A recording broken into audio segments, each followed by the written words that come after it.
Election commission ने तौहीन election commission case में फरीकैन के दलाइल मुकम्मल होने के बाद फैसला महफूज कर लिया है। 20 जून को फैसला सुनाया जाएगा। आपको बताएं कि इलेक्शन कमीशन ने तौहीन इलेक्शन कमीशन केस में फरीकैन के दलाइल मुकम्मल होने के बाद फैसला महफूज कर लिया है।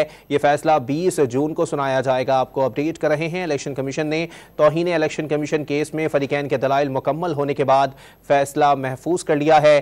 फैसला 20 जून को सुनाया जाएगा।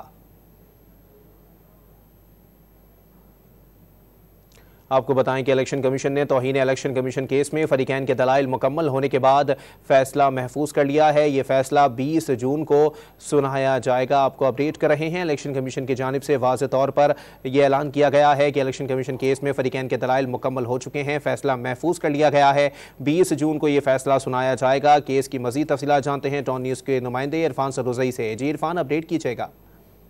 जी, तौहीन इलेक्शन कमीशन का जो केस है ये गुज़िश्ता बरस अगस्त में शुरू हुआ था और इसकी समाअत जारी थी। गुज़िश्ता जो समाअत हुई उसमें भी जो कमीशन है उन्होंने कहा था कि अगर अगली समाअत के ऊपर असद उमर, फैसल, फवाद चौधरी और इमरान खान पेश न हुए तो उनके खिलाफ हम फैसला सुनाएंगे। लेकिन इस मरतबा असद उमर आए और उनके वकील अनवर मंसूर आए और उन्होंने इस मरतबा अदालत का जो दायरा इख्तियार था इलेक्शन कमीशन का वो चैलेंज करते हुए कहा कि इलेक्शन कमीशन को ये केस सुनने का इख्तियार नहीं है, क्योंकि इलेक्शन कमीशन इसमें बराह रास्त फरीक है, तो इसलिए उनके खिलाफ दलाइल देना यहाँ पे ठीक नहीं है। ये हाई कोर्ट का मामला है या मातहत अदालतों का मामला है, वहां पे जाना चाहिए। उन्होंने जो इलेक्शन कमीशन की जो डेफिनेशन थी उसको भी चैलेंज किया। उन्होंने कहा कि हमें जो नोटिस भेजे गए हैं वो सेक्रेटरी की तरफ से हैं और सेक्रेटरी इसमें नोटिस नहीं भेज सकता।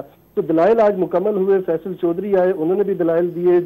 कमीशन ने उनसे पूछा कि फवाद चौधरी क्यों नहीं आए, तो बताया गया फैसल चौधरी की तरफ से कि उनकी तबीयत ठीक नहीं है। जिसके बाद जो दलाइल थे वो मुकम्मल होने के बाद कमीशन ने कहा कि जो फैसला है वो 20 जून को सुनाया जाएगा। जी, बहुत शुक्रिया इरफान सरोज़ई अपडेट करने के लिए।